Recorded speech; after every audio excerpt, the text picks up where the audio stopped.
And we live. What's going on? Big Willie Styles, King, Big A. We are live. This is We Three Kings podcast. What's going on, fellas? What's going on? Word. This Listen, brisk Sunday. it is Championship Sunday. So, of course, we got to talk about it. The NFL got the championship games today. First up, we got the Kansas City Chiefs versus the Cincinnati Bengals. And then after that, of course, we got the LA Rams versus the San Francisco 49ers. So, this if it's like anything how last week was, we're gonna be in for some good games today. So definitely we're looking forward to these games. So I want to get you guys' input. Like, what's your predictions going to be? First up, we got Cincinnati versus Kansas City. What you guys feel the outcome will be on this one? Well, most definitely going with Kansas City. I believe the luck has ran out with the Bengals. Kansas City is just, when you got Patrick Mahomes, man, it's just going to be tough to beat this guy in the playoff. Burrow is obviously a great talent. Cincinnati, I was actually surprised for, the victory that they came up with last week. But, Mahomes, I think they're going to do their best at cleaning up some of those mistakes that they were making last game. I think they're going to come out ready. Like I said, this is a championship round. This is usually where, stars rise to that occasion, man, and I expect Mahomes to do that. So I'm going with the Kansas City Chiefs. That's what's up. What about you, Big A? I'm the same way. I like Joe Burrow. A baller, game changer. I just, when I see guys like that, second year in, you're right, and it's like this guy took a team who was, nothing. I mean, he was the first overall draft pick for a reason, right? And he comes in second year, take his team to the AFC Championship. And but he going against the dang on NFL street team, man. Like whenever you see the Kansas City offense, I just think NFL street. Like they're literally the one team.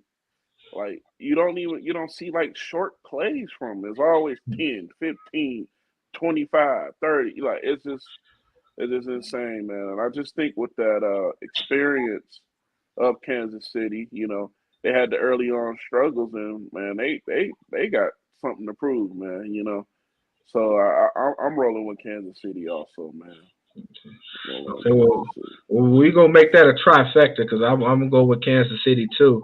I like what the young Cincinnati Bengals team is bringing, um, but coming off of last week and with Kansas City beating the Buffalo Bills and how much it took for the Buffalo Bills to beat Kansas City, I don't see Cincinnati being able to do the same because Buffalo Bills played nearly perfect that game.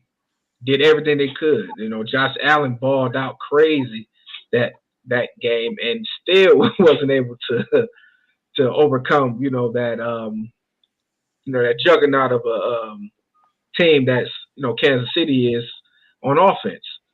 So for me, yeah, I will go with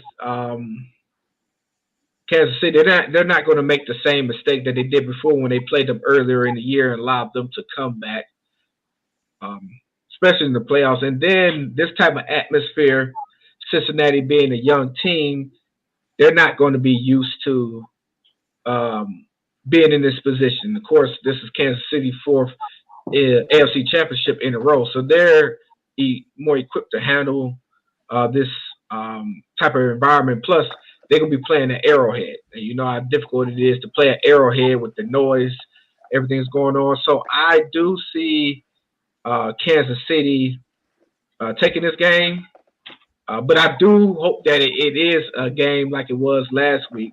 That it's a close game. It's nailed by. It's going to be a good game. I don't want to see any blowouts in this game, but definitely I do see um, Kansas City prevailing. Well, Indeed.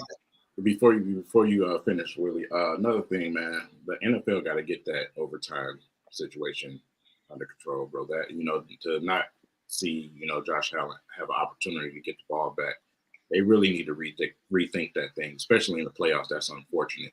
You would have wanted to see the Bills have an opportunity to come back and try to do something themselves. So they need to really look into that. Well, maybe they should change it for the playoffs. Leave it the way it is during the regular season and change it for the playoffs so that it gives the other team an opportunity at the ball, even if the team does score a touchdown first. To completely change, like they have made changes before, but I think if they're going to, they may revisit it, but during the playoffs, I think they should give both teams an opportunity to possess the ball, even if one does score a touchdown. To me, I think they should leave it the same. It's been like that, and it's just like you do got an opportunity. Stop the team. Simple as that. Yeah, but when you got two great quarterbacks, that's underwhelming. They did say that they're going into, but that's underwhelming from a fan standpoint. A lot of people watched that game. They wanted to see Josh Allen get an opportunity to at least come back down and do something. So, at least in the playoffs, they should look at that situation because, like I said, it's just underwhelming. You got an opportunity. You got two great quarterbacks. You can't put everything on this man's defense to just try to stop the other team. One team score and that's it for the overtime. Like that. Like, come on, man. But did you hear what Josh Allen said? He didn't complain anything about it. He said, if we won the coin toss, we would have been celebrating. That's just all the fans and all that who want to talk about. I mean, we should have got a chance to see him. It's been the game. Let's be honest. It's a fan's game. You know what I'm saying? Right.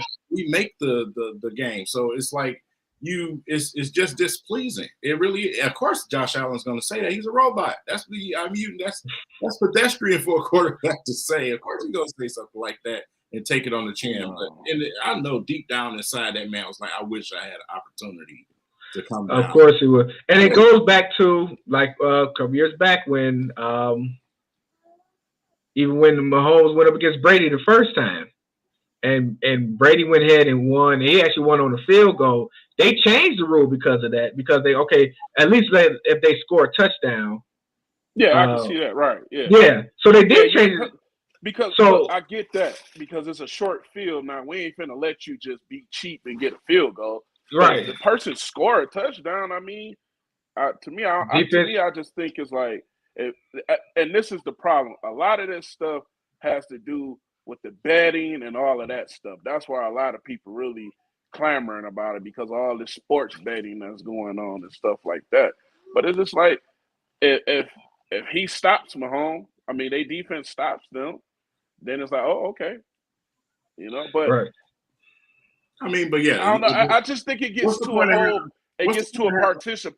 a participation trophy debate. That's not what that is. I should still get a chance. Not what that is. Why would you go into overtime and only give one team an opportunity? Both teams need to have an opportunity. It's no.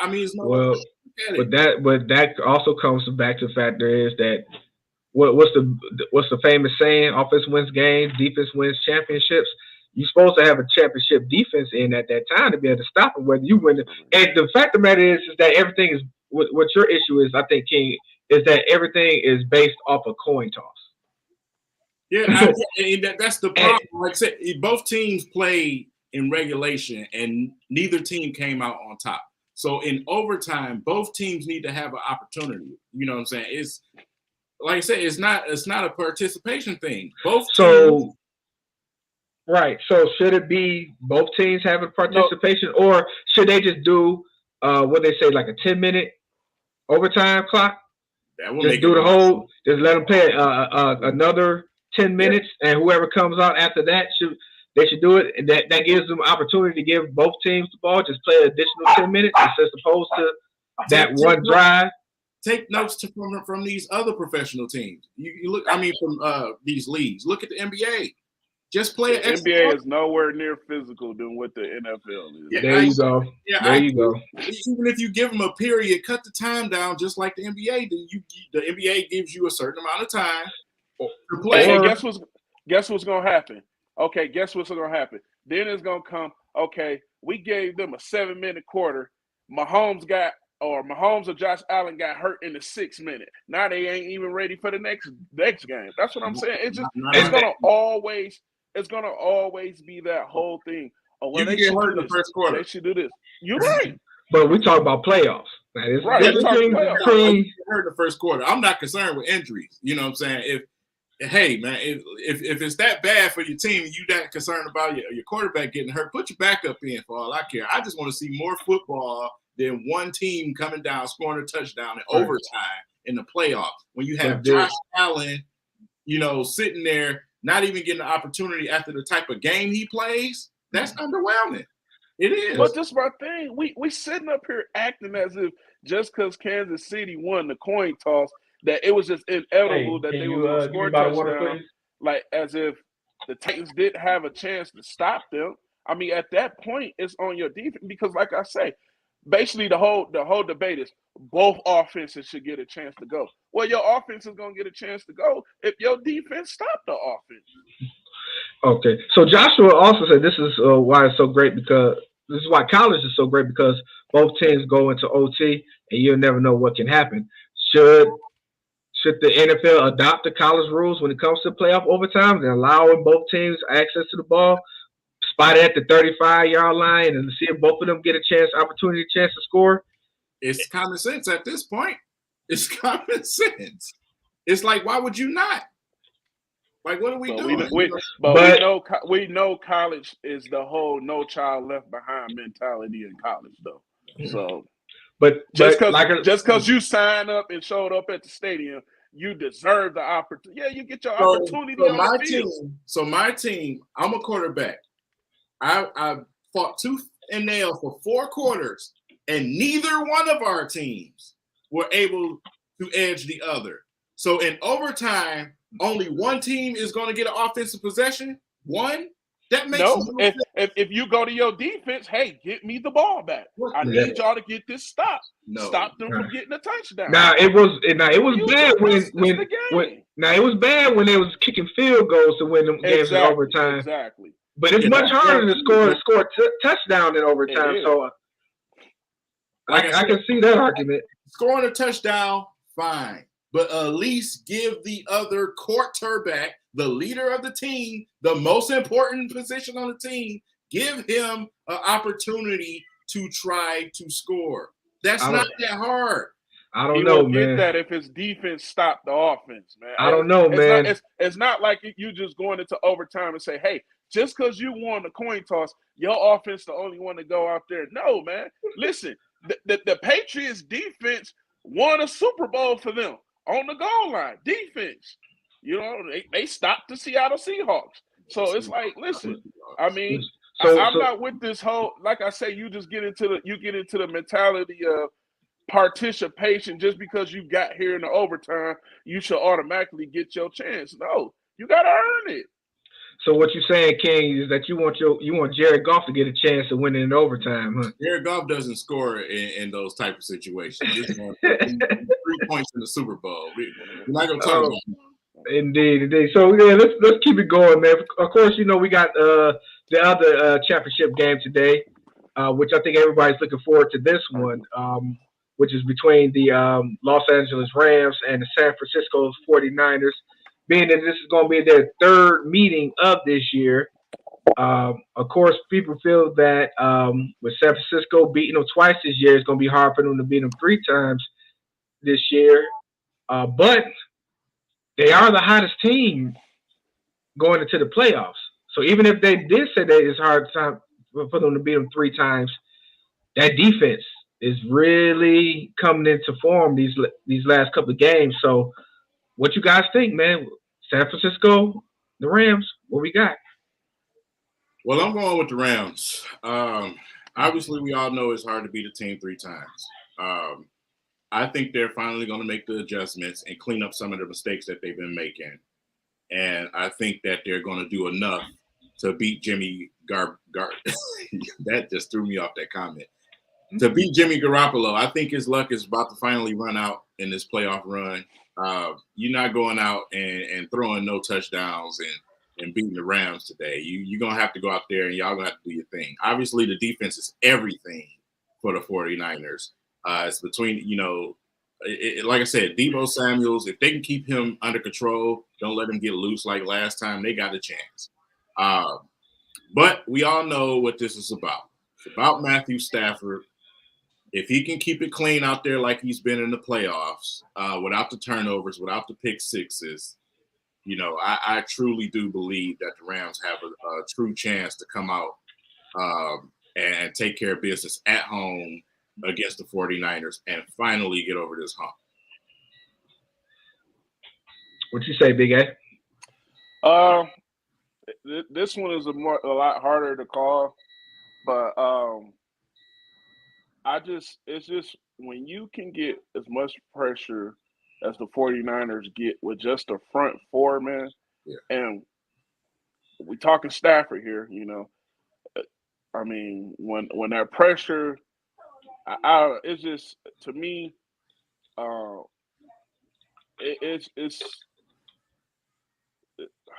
yeah, like I said, I'm not a Garoppolo fan whatsoever, but to me, it's just like the 49ers, they don't do the pretty ball thing. You know what I'm saying? It's a bunch of just hard nose. We coming to smack you. We coming to just they play a lot of bully ball.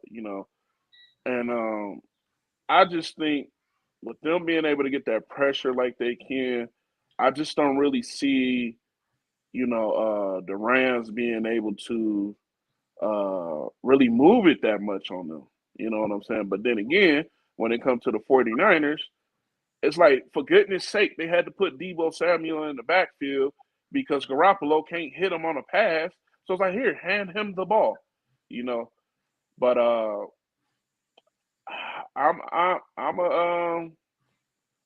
think just the defensive minded guy. I mean, I'm gonna go with the 49ers, but I hope I'm wrong.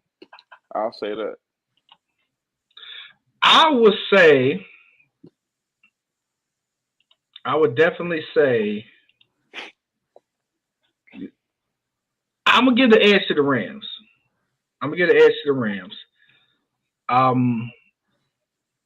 As much as I make fun about Porno G, I do feel that his time is up. He cannot have an unproductive game the way he's been having and still win. And I do believe that the Rams defense is going to be more amped up than before. Because, like I said, if you watch the last game, they jumped out to a big lead.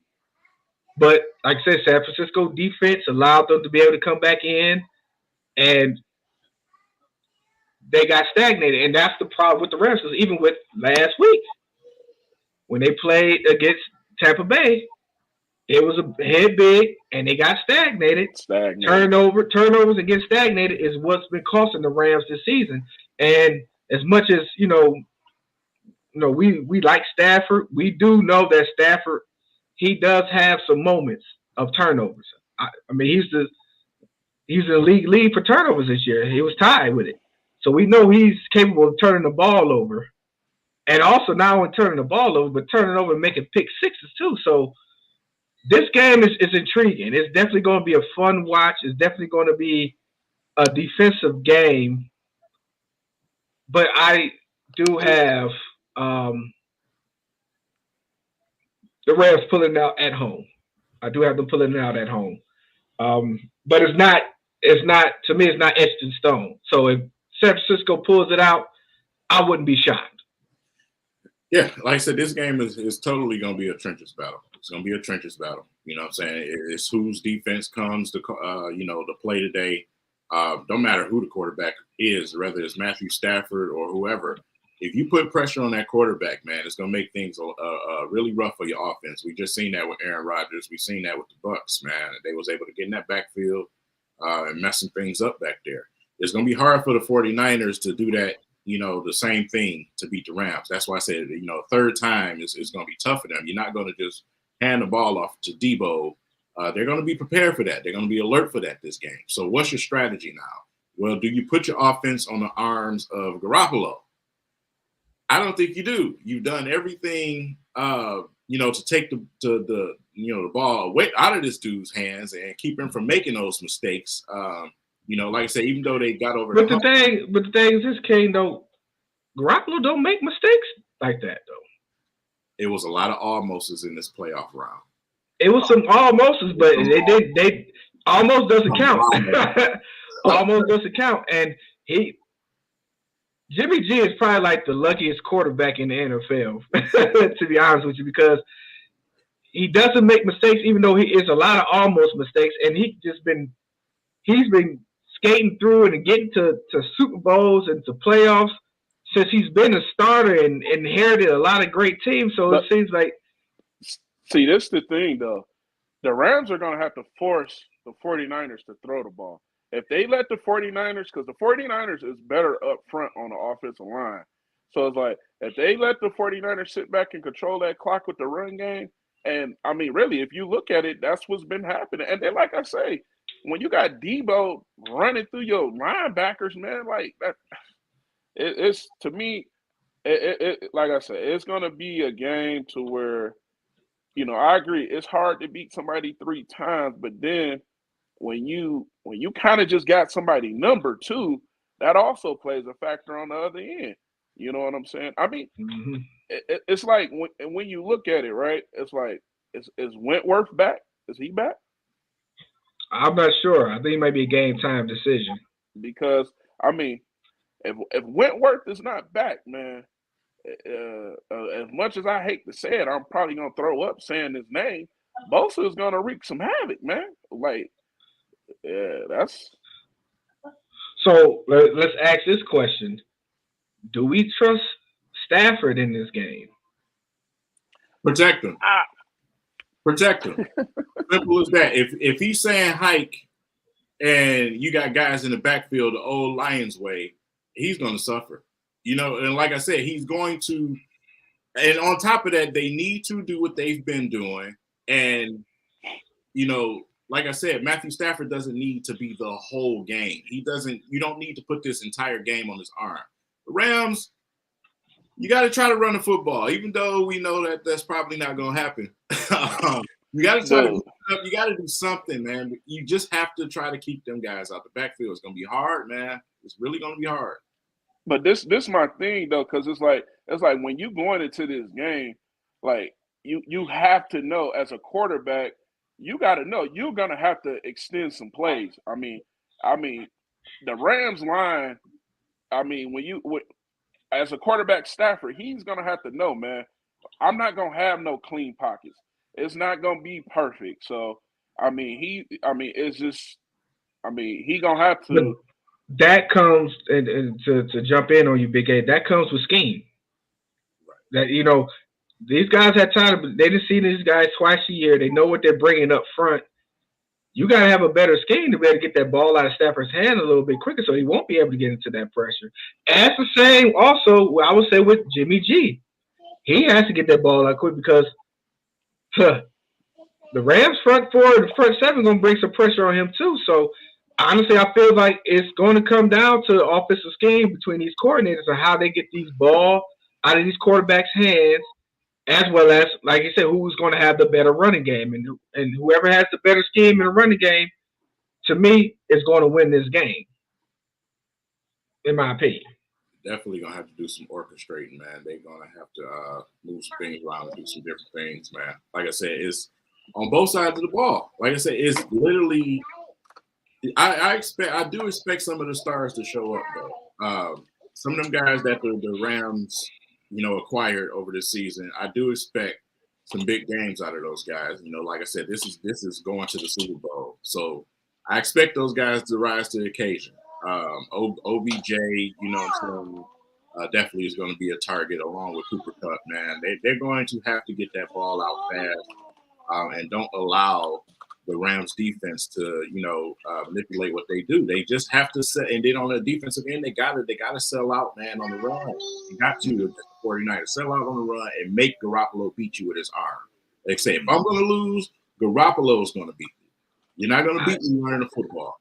I agree with that. I agree with you on that. So I guess we're all in agreement that we have the Rams pulling it out in that game. Is that correct? No, I'm going with the 49ers.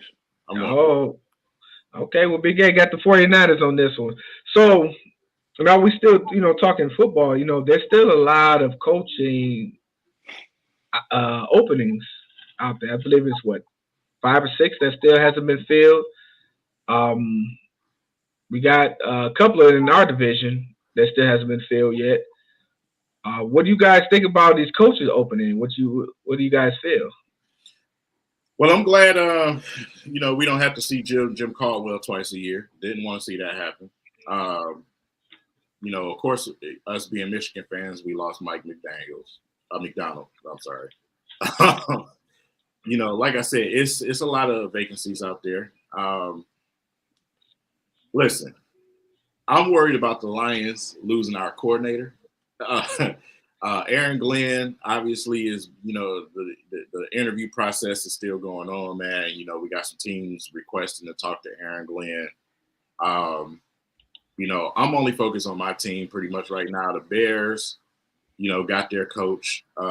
That's fine and dandy. Of course, we got the Vikings also in reconstruction over there. And then, of course, we got Green Bay in our division. So, my main focus right now is the Detroit Lions, and I really, really do not want to lose Aaron Glenn at all. So I'm definitely keeping an eye on that situation. Right. And we'll see where the rest of these guys go. Right. For me, it's not about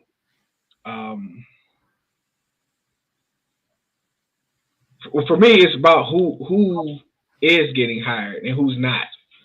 And as you're starting to see these positions getting filled, you're also seeing of who's not getting those positions filled as well.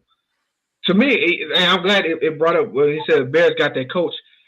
I swore up and down Eric Bieniemy was about to be the next Bears head coach, being that they got the personnel guy from the Kansas City Chiefs. But that's a different story. So, with all the vacancies that these head coaching positions have, and still not seeing, these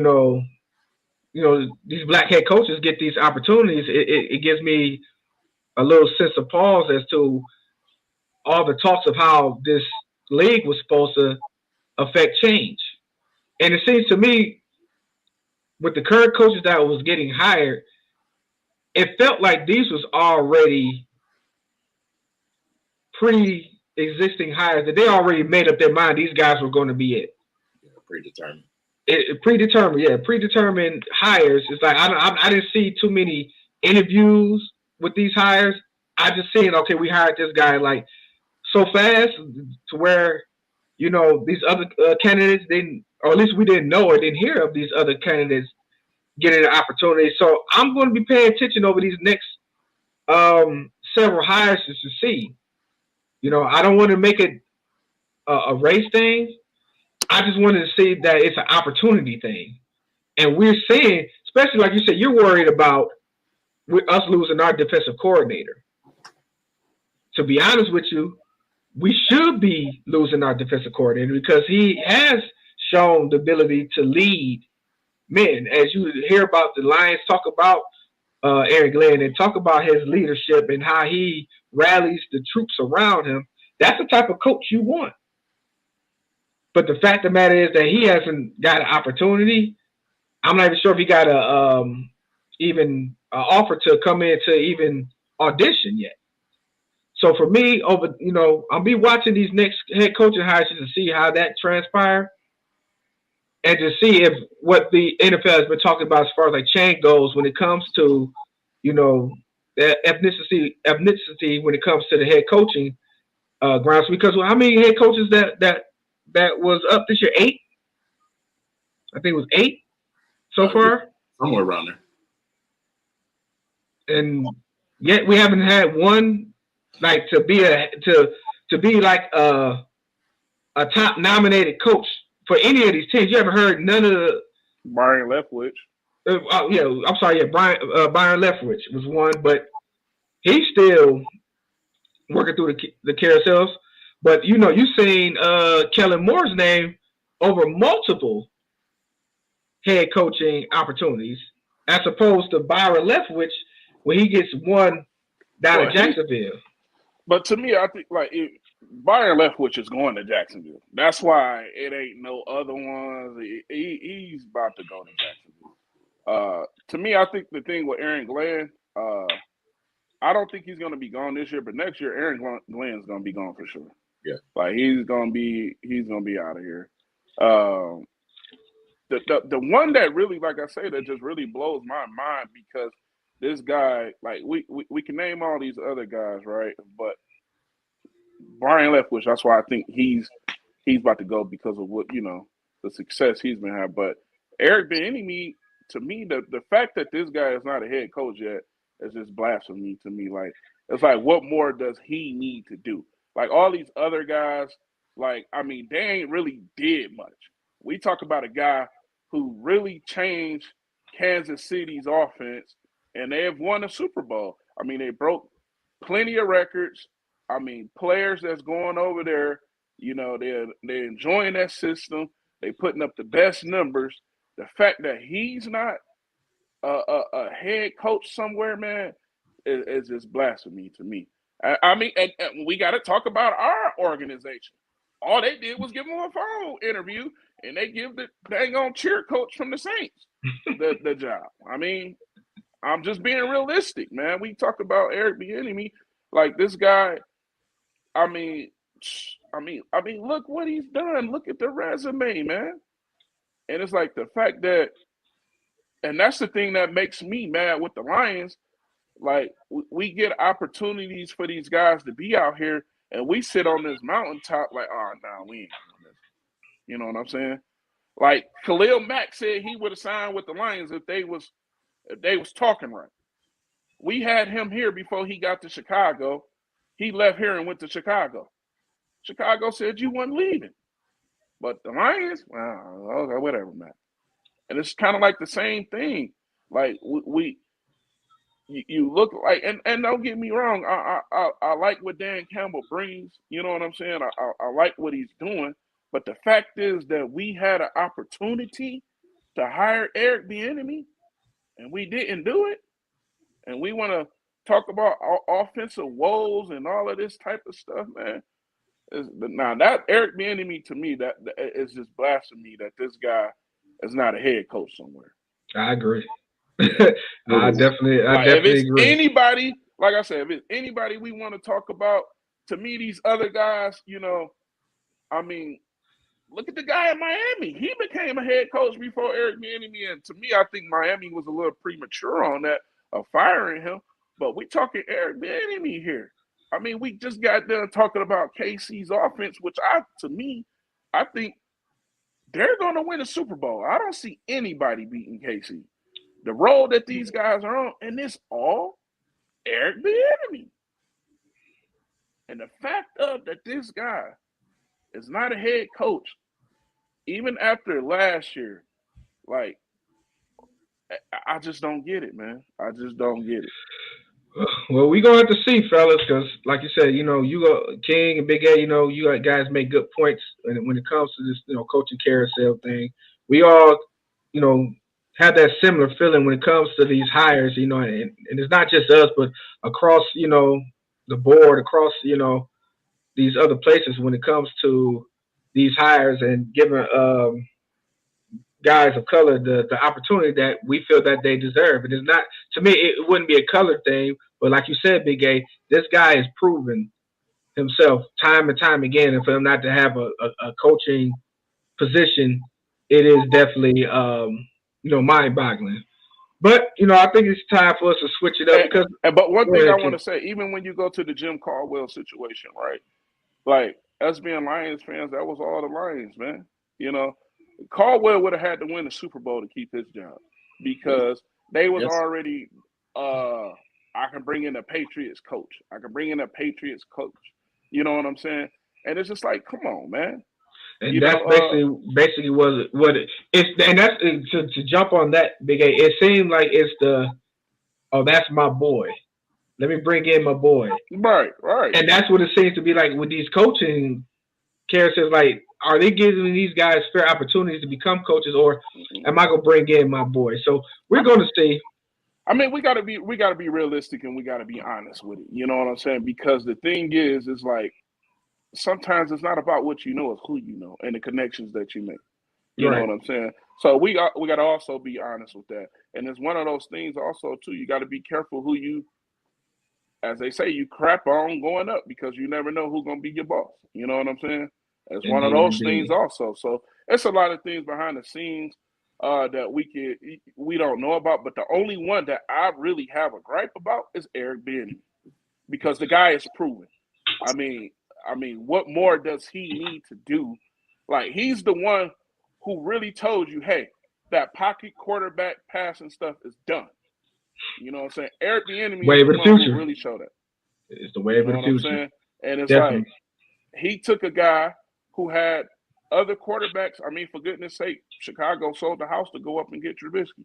And which I don't understand them going to sign a defensive-minded coach, which that's not the problem with Chicago.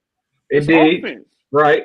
You're right about that one. I don't get that. Like, you go sign a defensive-minded coach who's over there with the Colts, and it's just like, that's not the problem. That wasn't the issue. Well, we're going to see. But we got to address this one right quick. Like I said, we're going to switch it over. You know what I'm saying? Time to switch it over. But, yeah, this is definitely a hot topic in regards to that Harbaugh interview. So let's go ahead and take a quick break, and then we're going to jump back into some Michigan talk. W3 Kings in the building at Culture Detroit. Working hard, working hard, yeah, yeah. Working hard, working hard, yeah, yeah. Working hard, working hard, yeah, yeah. Working hard, working hard, working hard, working hard, yeah, yeah. Working hard, working hard, yeah, yeah. Working hard, working hard, yeah, yeah. Working hard, working hard.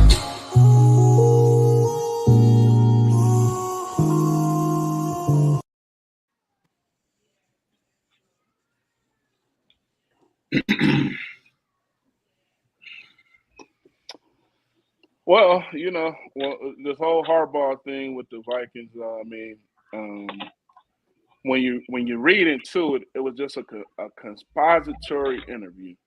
Basically, the GM over there was the GM with the 49ers when Harbaugh was over there with the 49ers.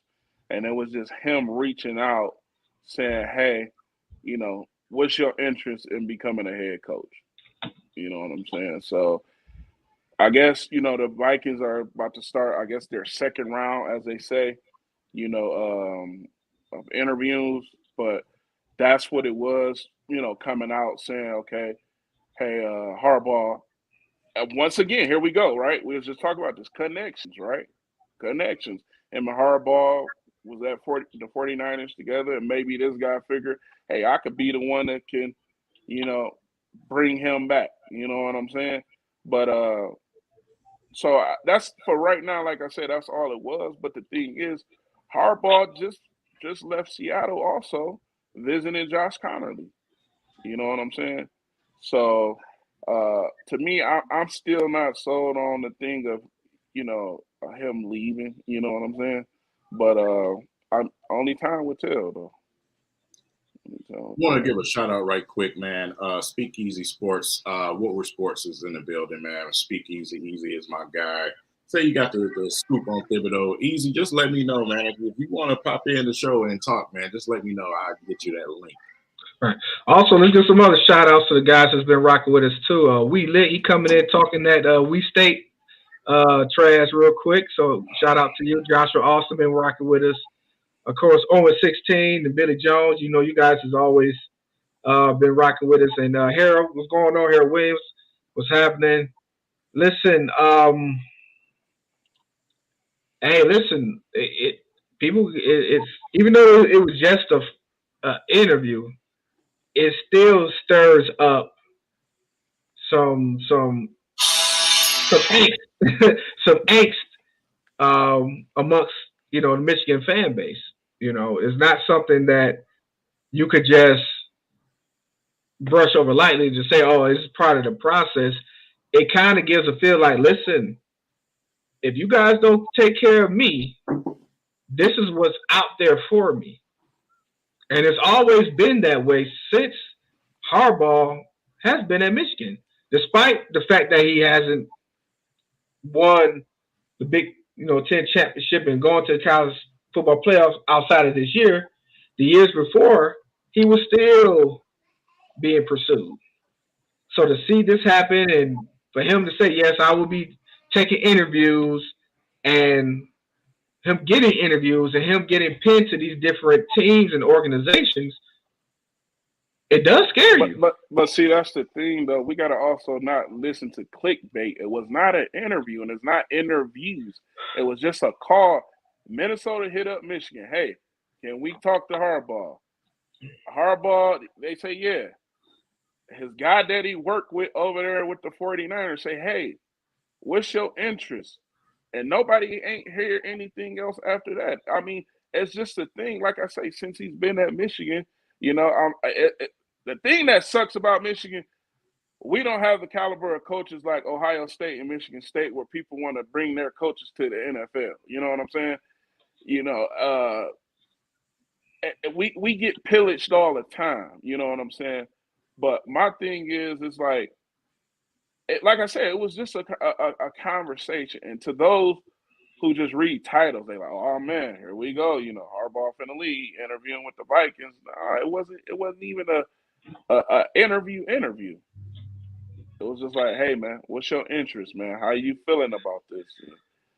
But even if it wasn't an interview, if the fact that he's taking on those quote unquote phone calls or interest, or some people question him, it's still gonna give you a reason for pause, because if he's fully sold in, he'd be like, listen, I'm not taking anything. I'm here for Michigan. We didn't even got to worry about that. We don't have to put that fear into the fan base, the players that's coming in, the players that's here, to even have that thought in their mind. And it brings people anxiety up to know the fact of the matter is, like to say, oh, it's just to be able to say, oh, he's just doing that. Let's relax. Not everybody's gonna feel that relaxed, and obviously it's not, because you see it all through ESPN, you see it through all the Twitter sphere. Okay, but what's going on is like to be easy to say, oh yeah, it's part of the process. This is the whole Jim Harbaugh thing. Let's just go ahead and let it go on. No, people are kind of angst about this. But then that's why you have people that play checkers, and that's why you have people that play chess. And the ones who get all round up off a title is the ones that play checkers.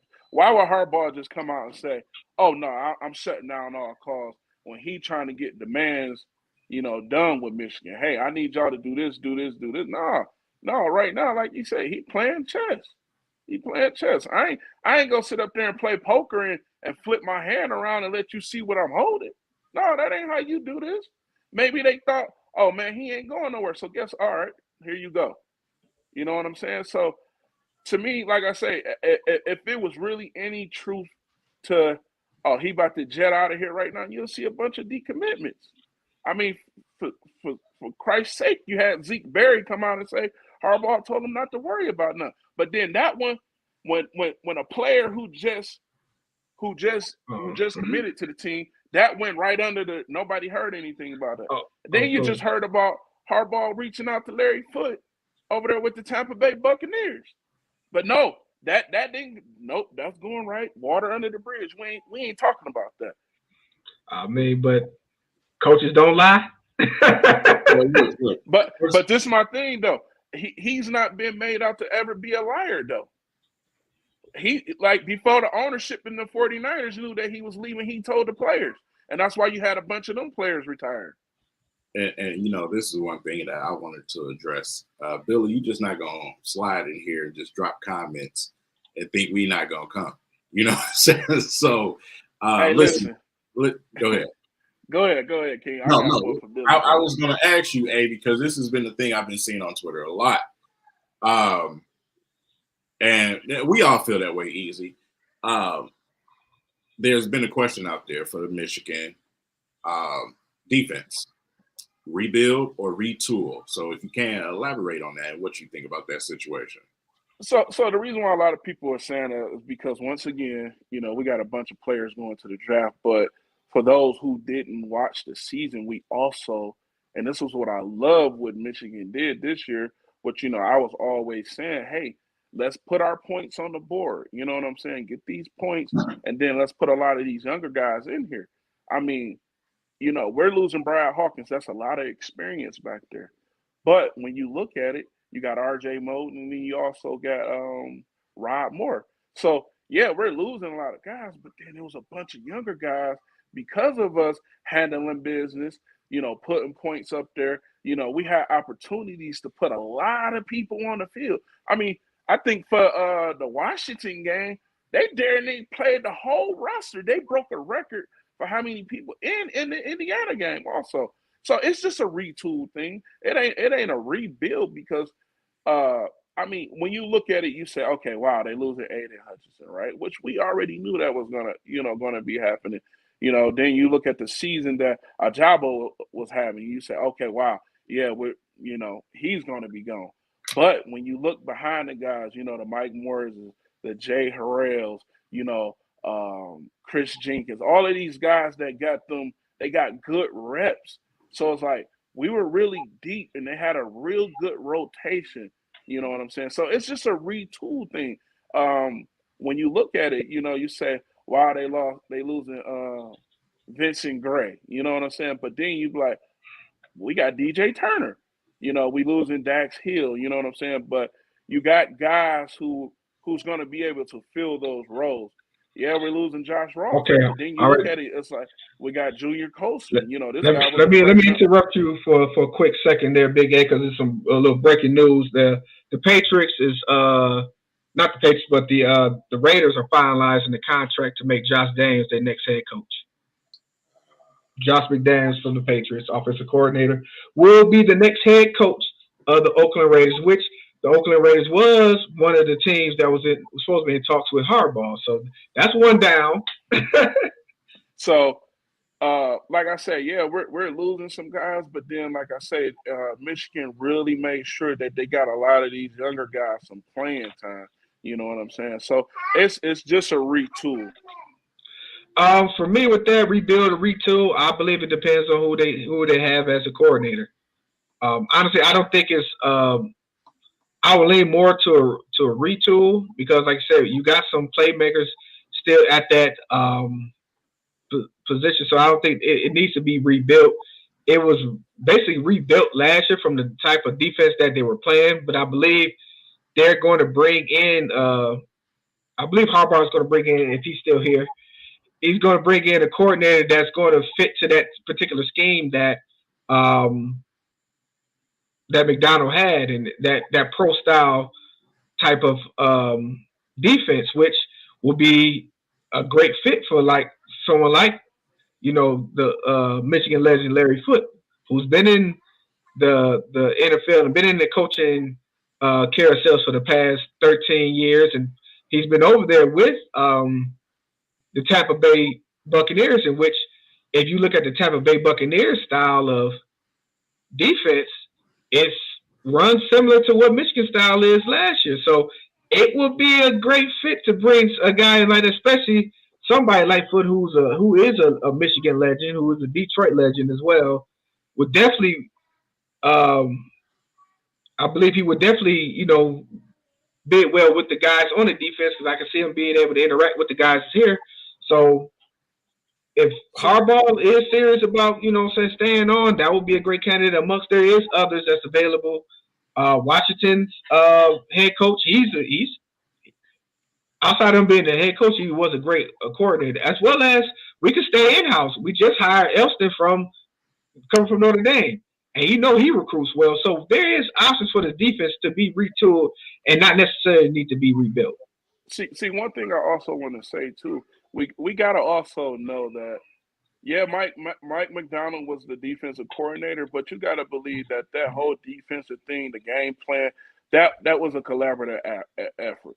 Just because Mike McDonald left, it ain't like, okay, what kind of defense we finna run? It's gonna be we gonna run this same type of defense that we did last year. And like you say, you bring in the Larry Foote, Mike Elston. It's like I say, it ain't a rebuild. It's a retool because, like I say, Rob Moore was a true freshman. Junior Colson, true freshman. A lot of them younger guys really got to play last year. Also wanted to bring up another topic since we are talking Michigan. We have to talk about one of our own in Tom Brady. The reports came out yesterday that he was going to retire, then turn around, him contacting the Bucs and telling them that he's not close to that decision. Do you guys believe that Tom Brady would even consider, retiring right now, especially after the type of season that he just had? This is what I say. I think Tom Brady told some people and it got out. And I think, Tom Brady was probably going to roll out with some videography type, thing, and it got out. And I think, that probably, rained on his parade, which I believe it is. But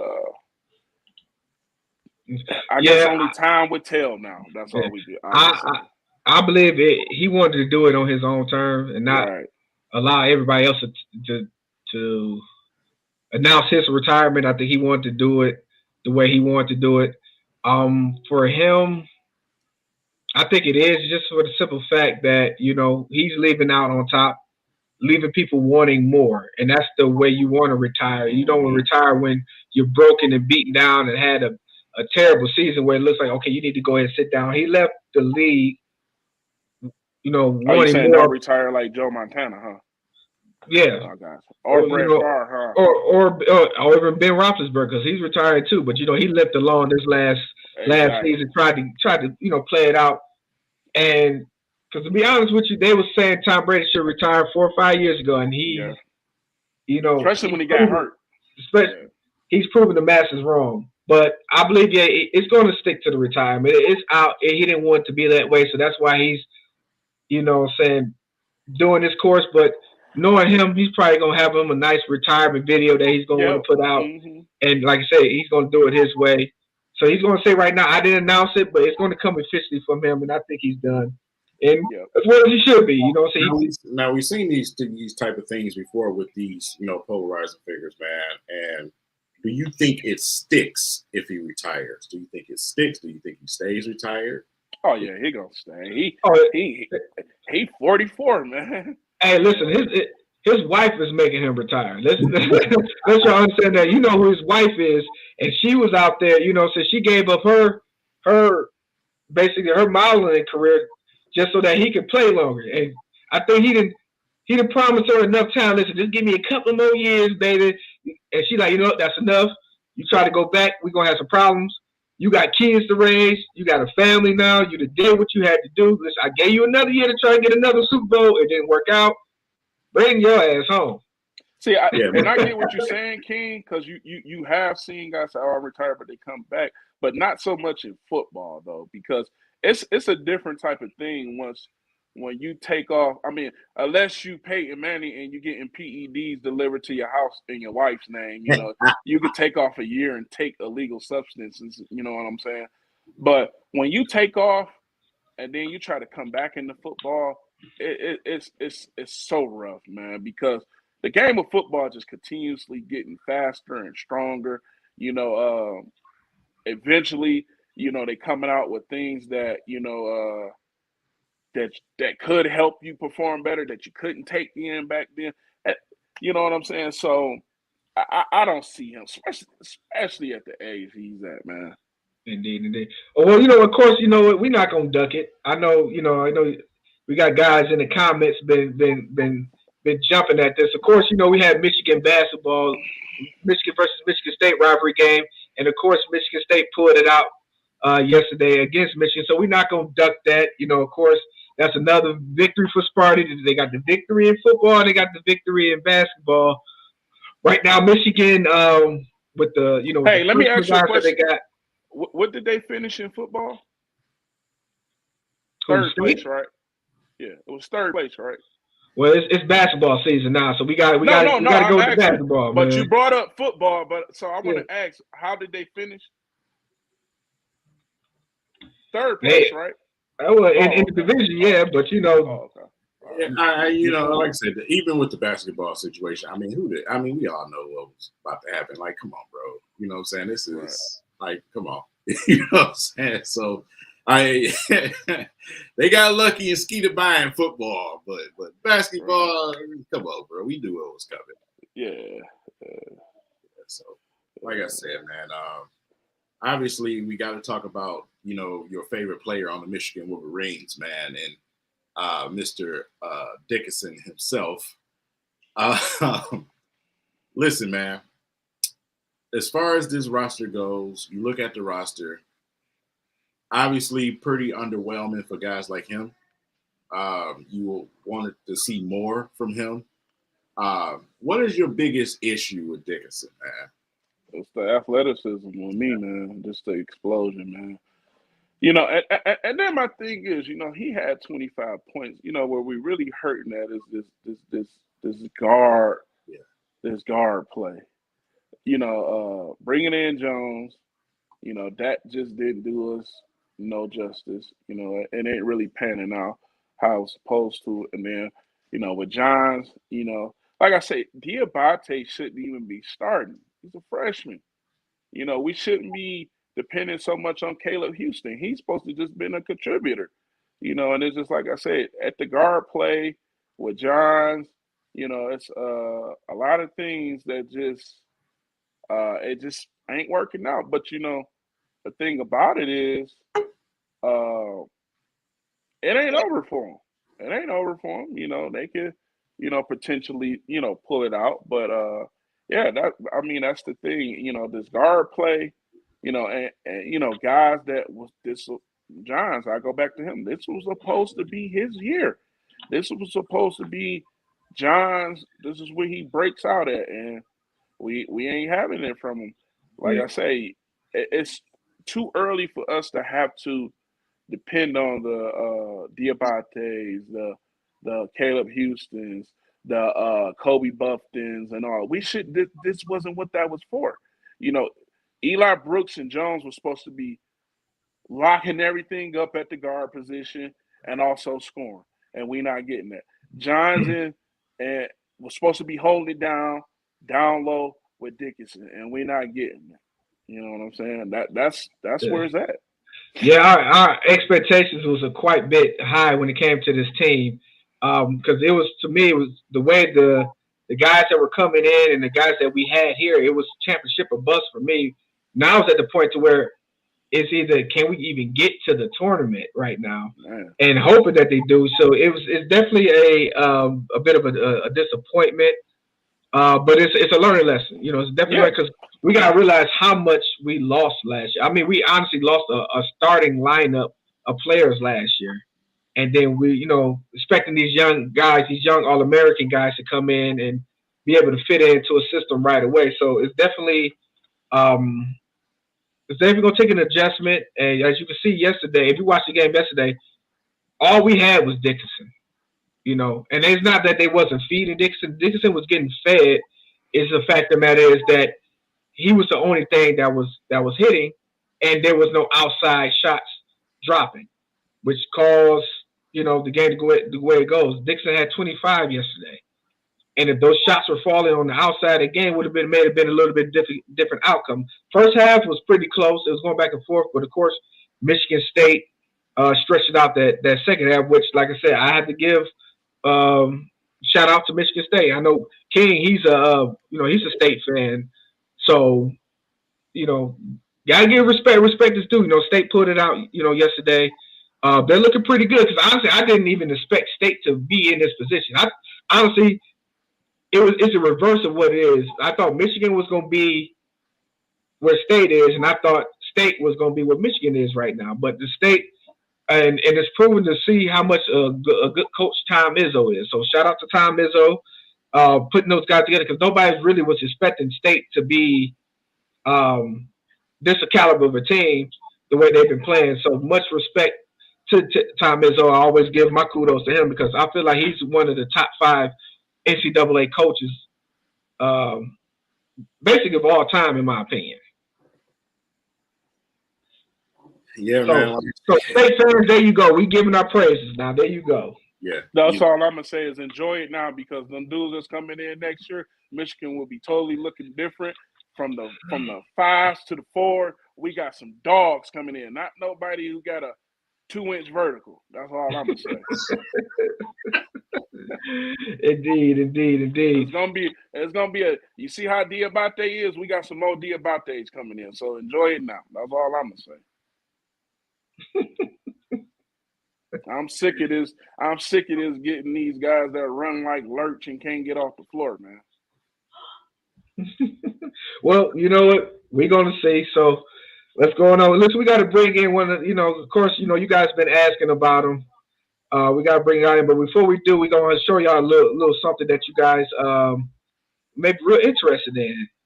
What's up, Vultures? We got some real special brewing up, man. One of my favorite Vultures, one of our top clients, AJ Hennis, Michigan football star, Big Ten champion, just pulled up on us, and we just locked in on official partnership. I really want to get into too much of that right now. Right now, we want to bless the people. We want to get somebody a Panda. So tell them how they can win a Panda. All you gotta do is like this video, tag 3 friends below, and follow both of us on Instagram. And then when you tag your friend, drop your size below, and you'll be entered in the giveaway. Yeah, so we got a lot of big things coming, but for now, we just want to bless the people, man. AJ pulled up on us, brought the gang. Hold on, Kev. What? Yep. Not only do we want to bless the people, we want to bless you too, bro. Show you our appreciation. I thought we didn't have a 10-5. Yeah, we didn't have one in store, but we had to make a call. And we got Hey! one. Yeah, we got that in while you was shopping, bro. Hey, yes, sir. Yes, sir. Appreciate you. 10.5. Yes, sir. Yes, sir. We got that for you, guys. Oh, that's love. That's love. I appreciate you. Yes, sir. Love, man. Appreciate it. Big Ten champion, man. Yes, You a sir. film star, man. AJ Hennis, tap in, man. Indeed.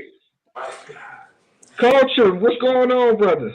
What's up, fellas? It's a happy Sunday. What's going on, fellas? Man, listen, man, we kicking it on this championship Sunday, man. Of course, we had to bring you in, man, because you had some special guests coming through the store yesterday. So you gotta let us know what was going on. Yeah, so well, I guess it's official now, so I can talk about it. So thanks to our We Three Kings family, they was able to put together a partnership between the store and some heavy hitters, some college athletes, some Big Ten champions, AJ Hennis and the rest of the gang. He had a couple more players with her. He had Moulton with him. Who else was with him? Jay Harrell.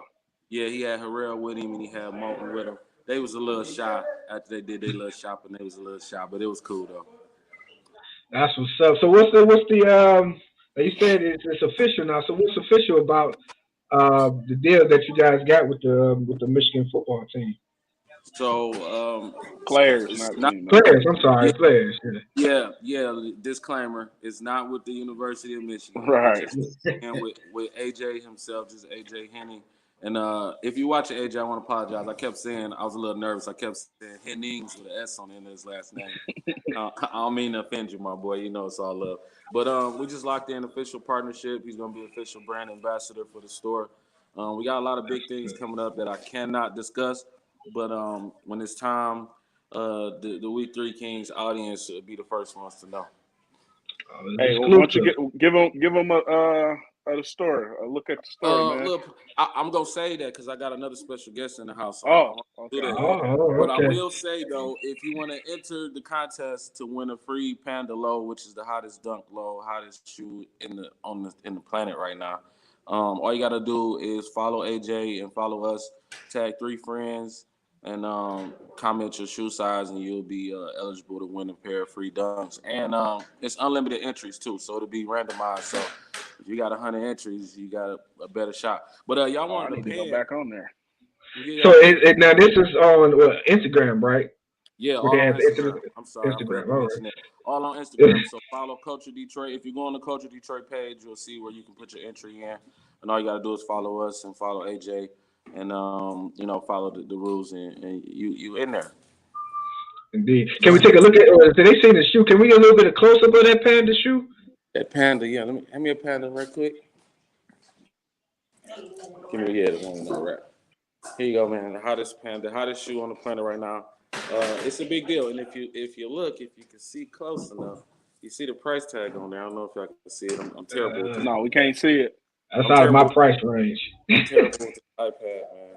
I don't know if y'all can see that, but No, it's turning sideways. turned. Just tell them. Okay, let's do this. How about that? Can y'all see that? Yeah. $400. Yeah, and it ain't even about that, man. I just want to get a shoe away, man. But I just did want to. That's what's up. Yeah, my son has a pair of those. You know, he got those way back before the prices jumped all the way up the way it did. So it's like that in the sneaker game, man. If you don't know, yeah. But indeed, from one star football player in the state of Michigan to another one, man. I got my guy in here, Zach Westmoreland, star wide receiver, Eastern Michigan University. Hey. Yes, sir. Say what's up to the We Three Kings audience, my boy. What's up with y'all, man? Yeah. Oh man, we chilling. Hold on, y'all. Give him a quick little background on what you're doing right now. Go ahead, bro. Oh, man, I thought you were talking to him. Yeah. Football wise, everything. Give us a quick rundown. Football at Eastern. Obviously, trying to get to the league, get my schooling done, man. Up here, trying to get people come in here, get shoes. You know what I mean? Supporting the culture. My God. Putting people on from Oklahoma. Man, came to Michigan probably about a year ago or so, but it's cool. It's cool, man. We appreciate you, man. We happy to have much you. Love. Oh yeah, much love, man. Shout out to Eastern Michigan, man. Hey man, hey man, shout out to you, man. Whenever you need our platform and want to use it, man, you let us know. This your home too, bro. Appreciate it. Of course. God bless you, my brother. Zach Westmoreland, man, star football wide receiver at Eastern Michigan University, man. That's my guy. That's your alma mater, ain't it? Yeah, that's my alma mater, man. Yeah, see, I see the connection. There you go. Yeah, but quick pan of the store, man. It's a little bright in here, but I'll give y'all a little something, man. It's dry. Sunday. It's a little dry in here because it's appointment only, so we lock the door. I was about to say that. Yep. Yeah, it's appointment only on Sunday, so we lock the door. You schedule your appointment. We meet you at the door, verify your appointment, and then you come in and do some personal shopping. So that's why it's a little dry in here. We waiting on the football game right now. We watching Ohio State, and they losing to Purdue, but we not supporting Purdue. We not supporting Purdue either. It's tie game now. It's tie game. Okay. Well, I'm letting you know I'm up there in July for my birthday, so I need an appointment only, and I'm coming to do me some shopping, man. So shout out to my partner in the back too, man. Say what's up, K. Hey, get on camera, man. Right. I ain't know if you were security or what, man. Right. Yeah, man. I'm hey, I do it all, baby. Looking like a thick ninja. Hey, K, man, why don't you tell people about them beats, man? Oh yeah, for sure. Man, you can find me on Instagram, Kari RFK. Hottest beats in the city, man, on the come up. Oh well, you're on YouTube as well too, right? Huh? He just got a buzzer beater. Oh, somebody hit a buzzer beater. Purdue just hey, Zell. Hey, coach, check this out, bro. Hey, of course we got these games coming up, man. We need your picks for the day. All right, man, we're going to keep this short and simple, man. I wasn't able to get the Patrick Price. It wasn't going to work for me. But I'm still rocking with my boy, man. He will be the greatest quarterback of all time, man. I'm saying that right now. I've been saying it since Texas Tech. It wasn't just that. It was I saw what Alex Smith did with that offense the year before, and then his first year. And then, you see that cannon on camera, on film, I just knew he was going to be special. So I'm rocking with my guy, man. I got my jersey ready to go for next week or 2 weeks. So, really, this game is just a formality, man. We gonna go take care of them. And then in the NFC, man, I'm not going to lie. Matt is my guy, man. He's going to be my guy. I love him. I always felt bad for him. I think the craziest part about Matt was I always felt like he played well and saved us, but it was never enough. But then when the defense and the special team played well, that's when he messed up. So it was always a thing. But yeah, I got to go with the Rams. So I'm looking at the Chiefs over the Rams in the Super Bowl. All right, man. So you got Chiefs and Rams going to the Super Bowl there, Coach. So besides, you know, the AJ Henny deal. Is there anything else that you guys has got up and coming going on at the store? Yeah, we got a food drive going on. The date is tentative. The original date got pushed back for some unforeseen issues, but we're gonna pull a big. I don't know if y'all can see outside the door. We're gonna pull a big semi truck out there with $7,000 to $10,000 worth of food, like over 300 pounds worth of food. I'm gonna keep y'all posted on that. Us and Zach will be doing something. I know that was incorrect English, but Zach and I don't even know how. We got something we working on with Zach, and gonna put that together. What's up with the sneaker battles? I think I'm ready for one, man. I'm ready to pull some stuff. You're not out ready the closet, for one man. with me. Hey, listen. Matter of fact, what's up? What's up? What you want to do, man? Don't challenge me on the show, man. Do not. What you want to do, man? What you want to do? Listen, hey, coach. You know we do things. Of course, you know we gonna make. Of course, you know we gonna make sure that we show up for that drive too, man. Hey, you can't pull nothing out of the store inventory neither. I don't want you to be trying to pull nothing out of the store inventory. You know what I'm saying? It's separate, man. I'm gonna tell you, your best chance of beating me, man, you're gonna have to take your shoes and the wife's shoes, and possibly y'all might have a chance. Possibly. Wait. And Wolf ticket. Listen. I got stuff in the listen. I got stuff in the closet with an MJ face on it, bro. You know, some of them old boxes. You know what I'm saying? You know. Save it for the battle, man. Okay. Yeah, listen, we definitely going to set that up, man. Yeah, because I ain't gonna do too much talking, Randy. I ain't gonna Listen. I want all the smoke. I want it all. Oh, you're gonna get burnt. You're gonna get burnt. Listen, with me, brother. Listen, we can pick 5 categories, come up with 5 categories, and we can go to and let the people vote on it. Who win what category? Best out of 5. I'm going to give you your credit now. He did come up with this idea a couple months ago. We're gonna put it in play. We're gonna make it shake. There we go. It's a We 3 Kings exclusive challenge going on with Big Game Coaches. Hey, listen, you guys got to stay tuned for that. So we're definitely going to make that announcement. Also, we're going to make that announcement about the food drive and anything else you guys got going on. That the store going to make sure the people know what's going on. Of course, you know, We 3 Kings, we're going to show up and support as well. Hey, so let me ask you a question, Coach. So for people like, say if they can't physically get to the store, are you going to have something set up like people can donate through Cash App or something like that? Yeah, you can donate through Cash App. It'll also be a extra ticker on the website. And then you can also go through our DM on Instagram as well as on Facebook. We're going to make sure everybody afforded the opportunity to support. And yeah, that's it right there, Culture Detroit. Just like my name on the icon, Culture DET. So make sure y'all tap in. We got a lot of good things going on. But back to the sports, man. What's on the docket for the rest of the show? Hey, listen, you got to chime in on this hardball talk, man. Which, you know, it started to get some momentum picked up, you know, in regards to him. That man,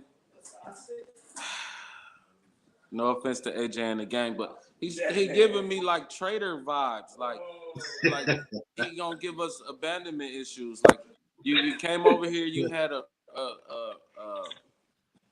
shaky 4 or 5 seasons before you actually put together a season worth talking about, and now you ready to leave already? Really? So all these boys that you done recruit, because now you in the cycle of everybody's on the roster you recruited. Am I wrong? Yeah. So you're gonna bring all these boys in for 4 classes worth. Not only that, the guys you done put on the practice squad that you done made promises to. Now you just gonna abandon them for the league? Like, come on, man. I don't like that, man. That's traitorish. So what you saying, Coach? He shouldn't be. If he wasn't interested, he shouldn't have been playing around. Is what you're saying?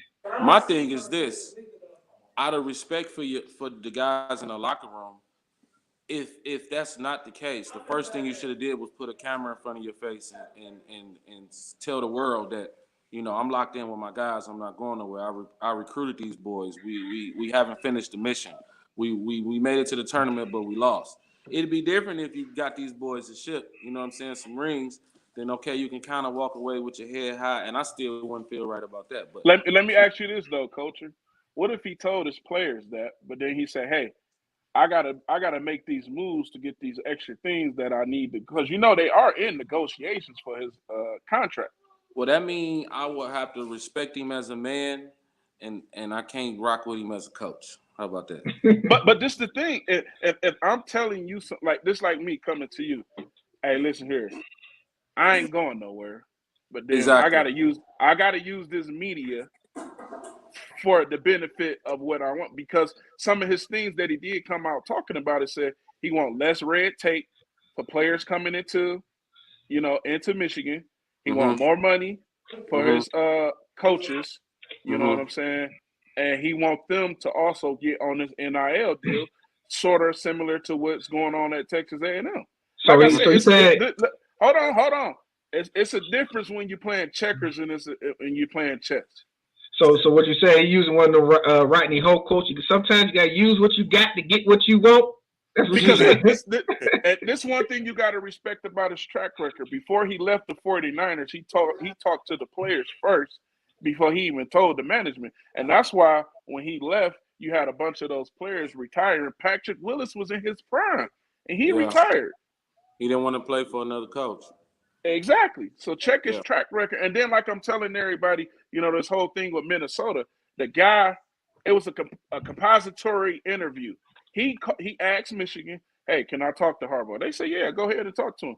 And it was just him gauging to see, hey, what's up with you? You really trying to go to the NFL? But you got to remember, this is the same GM he had when he was with the 49ers. So that's just like, oh, man, that's my boy. Let me see what's going on. But I know I got to do it the right way. Yeah, you got to do it the right way out of respect for your players. I'm not going to lie, though. That Minnesota job is not a bad job, though. It's not a bad job. I must say that. So I respect it, man, but come on now. You can't abandon these boys. They done fought for you. Who want to take a job when your quarterback is Kirk Cousins with guaranteed money? Ain't nobody taking that job. I mean, Kirk Cousins is a good crossover quarterback, man. He can get by while you build. He can manage. Hey, listen, he had Alex Smith coming in the league too. That's what he can do. Yeah, he just. You said he had who? He had Alex Smith when he first came in. You see what he did with him? Yeah, Alex Smith was out of there. Alex Smith got out of there. Listen, he can deal with Kirk Cousins for a year before he ship him up out of there. You know how Harbaugh is. Yeah, he was a middle of the pack quarterback. Now he's a little closer to the bottom, but. Hey, but look, fellas, look. Hey, I enjoyed the time. I got some family obligations. We taking the little one to a dinosaur theme park. Then I got like 20 pounds of wings I got to fry up. 5 different flavors before the game. So I got to get out here, man. I enjoy y'all family. I enjoy y'all, man. I will be in the comments, though, so don't get slick. I'm going to be in the comments. You know what I'm saying? But I got to get up out of here, man. All right, man. We'll Getting out of here, man. Right, man. Get on up out of here. Listen, we're going to switch it up a little bit. Hey, we got some. I need to show my hat, before I go, man. Look at that Pistons hat, Look at 3 rings on there with the dates, you know what I'm saying? Right. But that's clean. But all right, fellas. All right, man. Check you out. So, yeah, we're going to switch it up, man.